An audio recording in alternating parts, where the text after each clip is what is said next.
Are high velocity techniques that click and pop your back actually useful? In this video, I'd like to outline the potential benefits and potential risks of this type of treatment.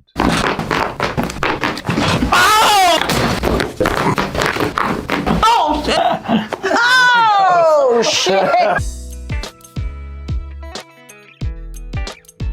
So by now, several million people have seen this TikTok video of this gentleman, Rigel Darkmoore, fantastic name, by the way, who experienced what is known as a carotid artery dissection, or a CAD, after going to see a chiropractor. So a carotid artery dissection, or a CAD, is a medical condition that involves a tear or a rupture to this artery, which, as we know, supplies blood to the brain.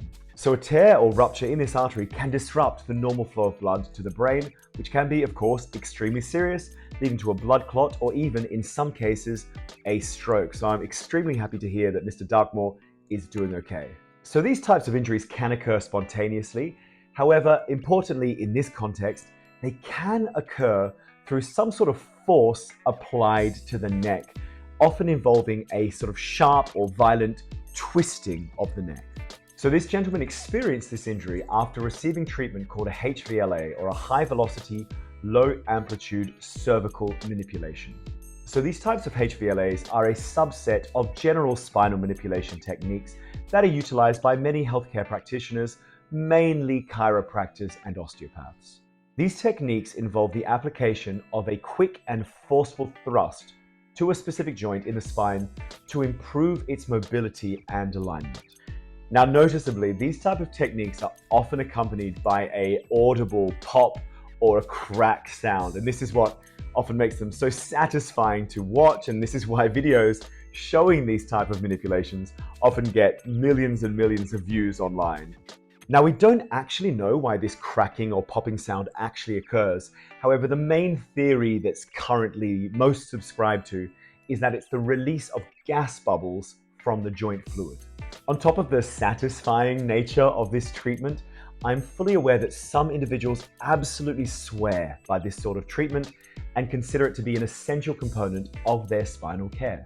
I'm interested to know, are you someone who absolutely loves having your back cracked and popped?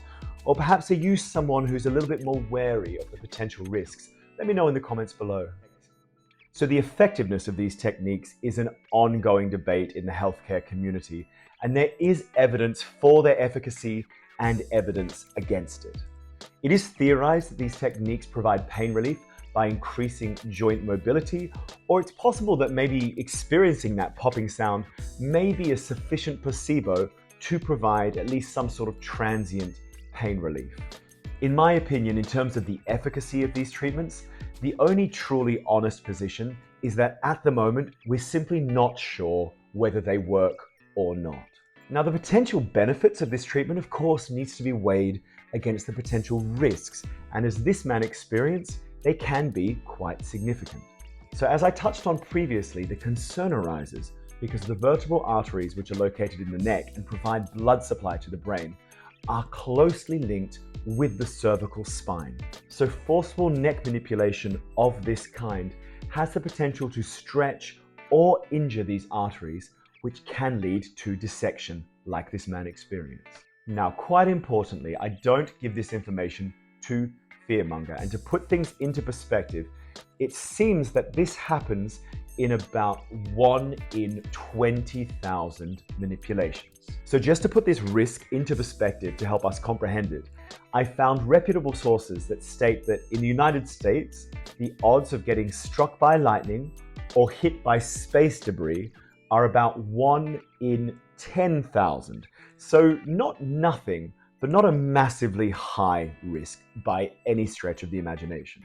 On the flip side of this, I did see a video by Dr. Betsy Grunch, who is a very distinguished neurosurgeon operating in the United States, who shared that she tends to see about 1 or 2 of these cases per year, which feels to me that that is not insubstantial.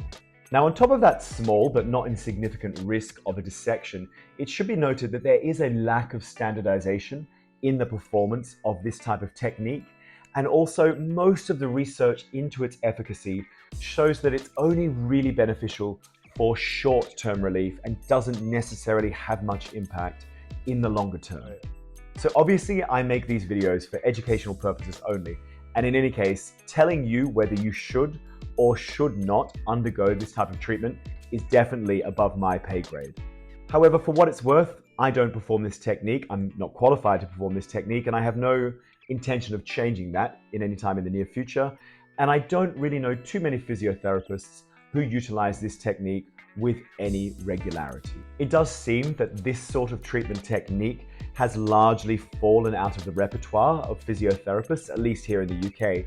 And I do believe that this is because the governing bodies that make these sort of decisions don't deem the intervention has enough evidence supporting its value to justify the potential risks. If you are thinking about going to someone who utilizes these sort of techniques, I would only invite you to consider fully understanding the potential benefits, risks, and alternatives to high-velocity techniques before undergoing any manipulation.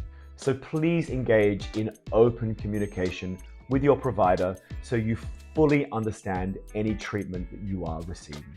I hope you found that information useful. Remember, you have the power to take control and move towards a pain-free life. If you enjoyed the video, please give it a thumbs up and consider subscribing to the Back Pain Guide for future videos and more valuable content.